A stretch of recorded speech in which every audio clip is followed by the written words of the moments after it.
కాదేశు పట్టణంలో ఉన్నాము. మమ్మను నీ దేశమును దాటి పోనిమ్ము. పొలములలో బడి అయినను ద్రాక్ష తోటలలో పడి అయినను మేము వెళ్ళము. బావుల నీళ్లు రాగము. రాజ్య మార్గమున నడిచిపోయేదము. ఏం చెప్పారు వీళ్ళు? ఏం చెప్పారు?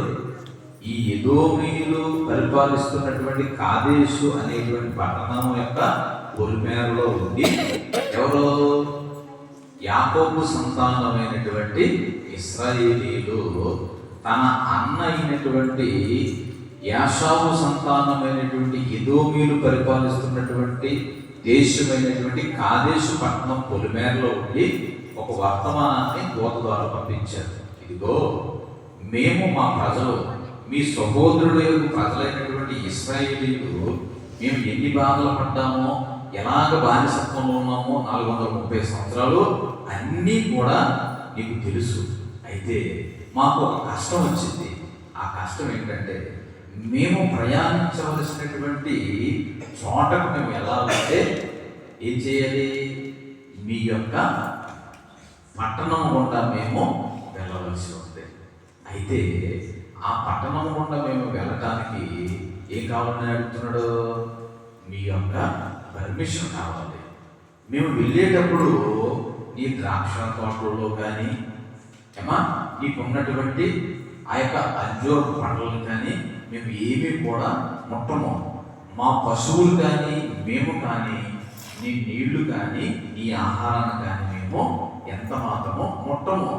ఈ రాజమార్గం గుండా మేము వెళ్తాము. మాకేం కావాలన్నాడు? పర్మిషన్ కావాలన్నాడు.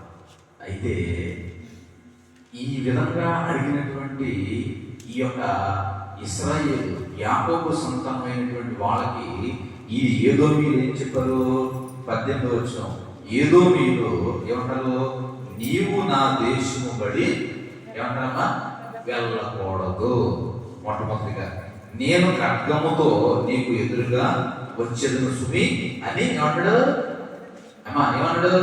ఎవరికి చెప్తున్నాడు ఈ మాట?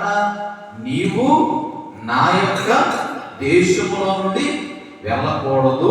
ఒకటి. ఒకవేళ కనుక నీవు వెళ్ళడానికి సిద్ధపడితే ఏమంటాడు? నేను ఖడ్గముతోటి నీకు ఎదురు వస్తాను అని ఎవరితో చెప్తున్నాడు? ఎవరితో చెప్తున్నాడు? వీళ్ళిద్దరు ఎవరు? సహోదరులు ఒకే కడుపులో నుంచి వచ్చినటువంటి స్వయాన అన్న తమ్ముల యొక్క పిల్లలు వాళ్ళే కదా. ఏదోములని ఎవరన్నాము? ఏశావు సంతానాన్ని. యోదా ఈ యొక్క యాకోబు సంతానాన్ని ఏమని పిలుస్తున్నాం? ఇశ్రాయేలు అని పిలుస్తున్నాం. వీళ్ళిద్దరూ ఎటువంటి వాళ్ళు? ఒకే తల్లి గర్భములో నుంచి పుట్టినటువంటి ఈ బిడ్డల సంతానమైనటువంటి వీరిరువురు కూడా ఇశ్రాయేలు తమ్ముడు యొక్క పిల్లల విషయంలో అన్న ఏమని చెప్తున్నాడు? నీవు కనుక నా యొక్క పట్టణం గుండా వెళ్ళటానికి అసలు వీలు లేదు. ఒకవేళ నీవు కనుక నా పట్టణంలో ప్రవేశించావంటే ఏమంటాడు? నేను నా ఖడ్గాన్ని నీకు ఎదురుగా తీసుకొస్తాను. అంటే ఏమంటాడు? నా యొక్క పట్టణం యొక్క సైన్యముతోటి నీ మీదకి ఏం చేస్తానంటూ యుద్ధం చేస్తానంటున్నాడు. ఇశ్రాయేలీయులు మేము రాజమార్గంలోనే వెళ్తున్నాం. ఏమంటారు? మేము రాజమార్గంలో వెళ్తాం. నీకున్నటువంటి దానిమ్మ ఏంటంట? పొలములో లేనటువంటి ద్రాక్ష తోటలైనను బావిలో లేనటువంటి నీళ్ళనైనను మేము ఎంత మాత్రం ముట్టం. మా పనంతా ఏంటి? మేము మీ దేశం గుండా వెళ్ళటమే. ఎందుకంటే మమ్మల్ని దేవుడు ఎక్కడ నడిపిస్తానన్నాడు? కానానుకు నడిపిస్తానన్నాడు. కాబట్టి మేము మా దేశం గుండా వెళ్ళడానికి ఈ పట్టణం కావాలి, మాకు పర్మిషన్ ఇవ్వంటే ఈ యాషావు ఏమంటాడు? యాషావు సంతానమైనటువంటి ఎదోమీయులు ఎంత మాత్రం నీ వెళ్ళడానికి వీలు లేదు. ఒకవేళ కనుక నీవు కనుక నా యొక్క పట్టణంలో ప్రవేశిస్తే నీ మీదకి ఏం చేస్తా అన్నాడు? ఖడ్గంతోటి నీ మీదకి వస్తానన్నాడు. అందు నిమిత్తము దేవుడు ఇచ్చినటువంటి వాగ్దానం, ఏ వాగ్దానం ఇచ్చాడు? పెద్దవాడు చిన్నవాడికి ఏమవుతాడు? దాసుడు. దాసుడు అవుతాడు. ఆ వాగ్దానాన్ని బట్టి వీళ్ళు ఏం చేశారంటే, ఈ యాషావు మనం చూసినట్లయితే, యాషావు అనగా అర్థం ఏంటంటే ఏమా ఎర్రని వాడు అని అర్థం. యాషావు అనగా ఎటువంటి వాడు అని ఇంకా చెప్తున్నాము, రోమాలు కలిగిన వాడు లేక ఎర్రని వాడు. యాషావు యొక్క శరీరపు రంగు ఎటువంటిది? మేలిమి ఎరుపు రంగు కలిగినటువంటి వాడు. అందుకనే కదా యాకోబు ఏమంటే, యాకోబు యొక్క పూర్వక ఇతను ఇదైపోయాడు, ఎర్రని చిక్కుడుగా యొక్క కలగలుపు పూర్వకు ఈ యాషావు ఏమైపోయాడు? ఏమైపోయాడు? దాసుడైపోయి తన యొక్క జ్యేష్ఠత్వాన్ని ఏం చేశాడు? అమ్మి వేసుకున్నాడు. అందుకనే ఈ యాషావుకి ఎర్రని వాడు అని అర్థం. అంతేకాదు అతనికి శరీరం యొక్క రంగు కూడా ఎటువంటి రంగు అంట? ఎరుపు రంగుతో కూడినటువంటి వాడు. అంతేకాకుండా యాషావు యొక్క బలహీనత ఎటువంటిది? ఎర్రని చుక్కుడుగా కూరలకు ఏమైపోతానో బలహీనుడైపోయి తన జ్యేష్ఠత్వపు హక్కుని ఏం చేసేస్తానో అమ్మేసుకున్నాడు. అందుకని ఎంత మనం చదువుకున్నాం కదా, పెద్దవాడు చిన్నవాడికి ఏమైపోతాడని? దాసుడు అయిపోతాడు. అందుకని మనం చూసినట్లయితే ఈ జ్యేష్ఠత్వపు హక్కును అమ్మేసుకున్నాడు. యాకోబు ఏమో పారాను అరణ్యములో నివసిస్తే, ఈ యాషావు ఏం చేశాడు? ఎర్రని కొండలు కలిగినటువంటి శేయీరు మాన్యములో, అవి ఎలా అంటే ఎత్తైనటువంటి కొండలు. ఆ కొండలు ఎలా కనపడుతున్నాయంట?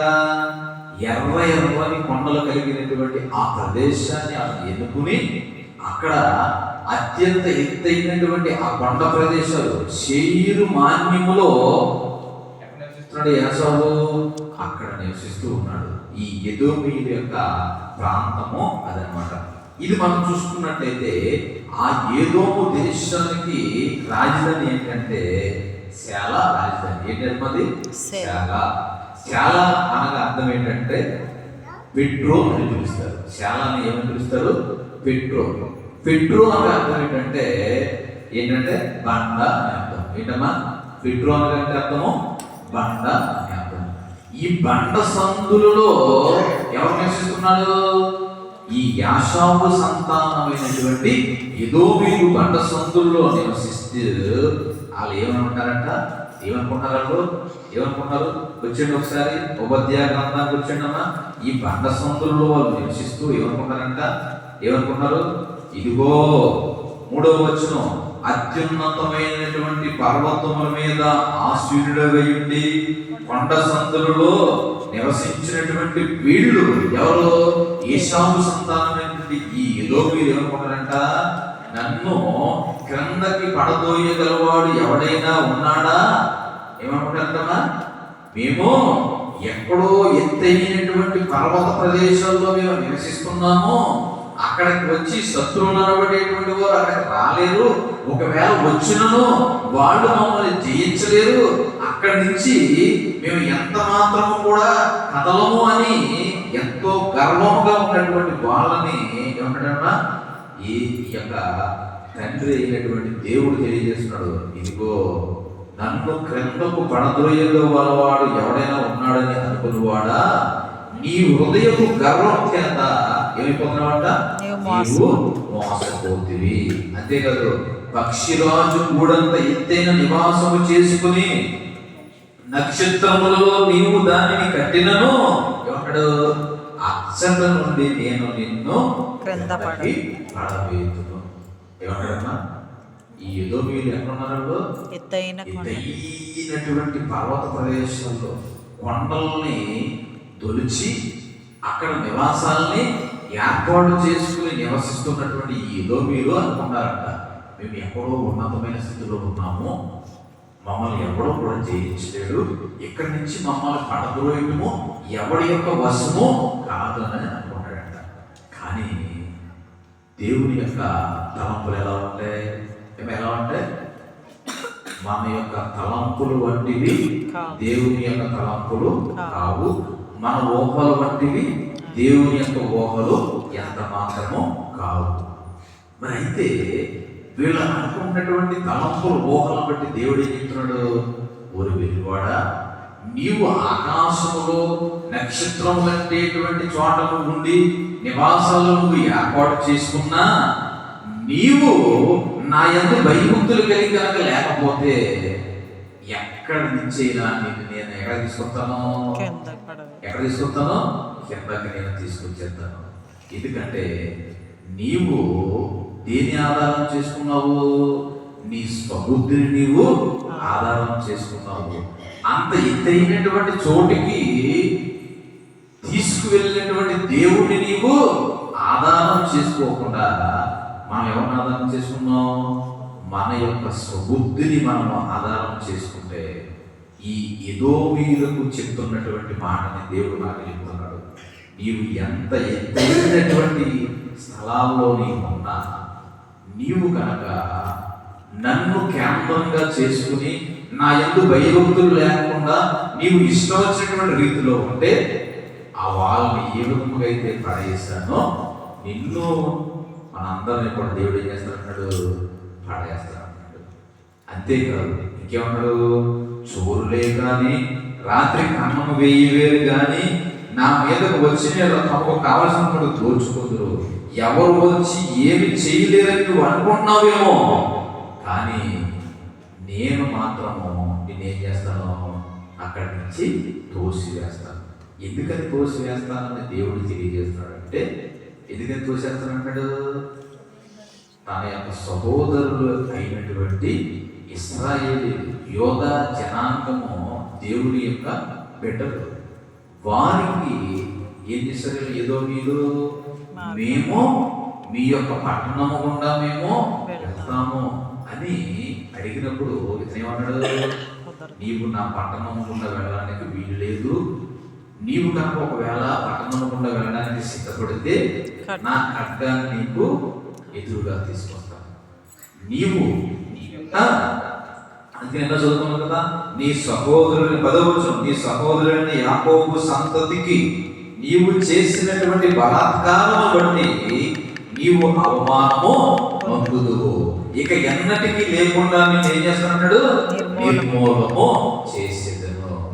అందుకని దేవుడు ఈ ఎదోమీయుల మీద న్యాయ తీర్పును దేవుడు ఈ ఉపద్య ద్వారా జరిగించి ఏం చేశాడంటే, ఈ ఇశ్రాయేలీయులు బబులోను రాజు ఈ యొక్క ఇశ్రాయేలు యెరూషలేమును జయించినటువంటి ఆ సంవత్సరంలో 5 సంవత్సరాల తర్వాత పూర్తిగా వీళ్ళని ఏం చేశాడంటే దేవుడు నాశనం చేశాడు. 18 రోజుల నుండి మరియు యాకోబు సంతతి వారు అగ్నియు, యోసేపు సంతతి వారు మంటయు అగుదురు.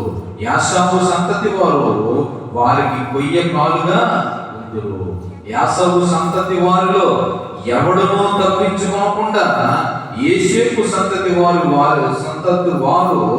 వారిలో మండి వారిని ఏం చేస్తారంట? కాల్చి వేసేస్తారు. ఈ పెద్దవాడు చిన్నవాడికి ఏమైపోతాడు? దాసుడైపోతాడు.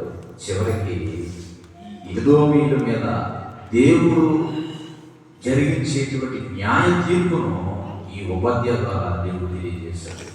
మరి ఎదోమీయులకు అనుకున్నారు, మేము ఎంతో ఎత్తైనటువంటి ప్రదేశాల్లో మేము బండ సందులలో నివాసాలు ఏర్పాటు చేసుకుని మేము అక్కడ ఎంతో సంతోషముగా ఆకాశం ఎంత ఎత్తైనటువంటి నక్షత్రాలు చేతికి అందేటువంటి చోట మేము నివసిస్తున్నాం, మమ్మల్ని అక్కడి నుంచి పడదోసేవాడు ఎవడు ఉండడు అని అనుకున్నారు. కానీ దేవుడు ఏమన్నాడు? నీవు ఎక్కడ ఉన్నా శక్తి నా యందు భయభక్తులు కనుక నీవు లేకపోతే, నువ్వు ఎక్కడ ఉన్నా ఆకాశంలో ఉన్నా అక్కడి నుంచి నేను ఏం చేస్తాను? నేను పడదోసేస్తాను. ఈ వాక్యం అనేటువంటి మార్గం అది దేవుని యందు ఎల్లప్పుడూ భయభక్తులు కలిగి ఉంటాం. మన ఆలోచనలు దేవుని యొక్క ఆలోచన వంటివి కాదు, మన యొక్క తలంపులు దేవుని యొక్క తలంపు వంటివి కాదు. కాబట్టి దేవుని యొక్క తలంపులు ఆలోచనలకు తగినట్టుగా మన జీవిత క్రమాన్ని మరి ముందుకు కొనసాగుతాం. దేవునికి ఇష్టలుగా ఉంటాం. దేవుని యొక్క రాజ్యానికి మనం వారసులైనటువంటి దేవుడు తన పరిశుద్ధ వాక్యాన్ని మన వినికిడిలో దీవించి ఆశీర్వదించుగాక. సమస్త జ్ఞానముకు మించిన దేవుని సమాధానము ప్రభువైన యేసుక్రీస్తు వల్ల మన హృదయములకు మన తలంపులకు కావలి ఉండునుగాక. ఆమేన్.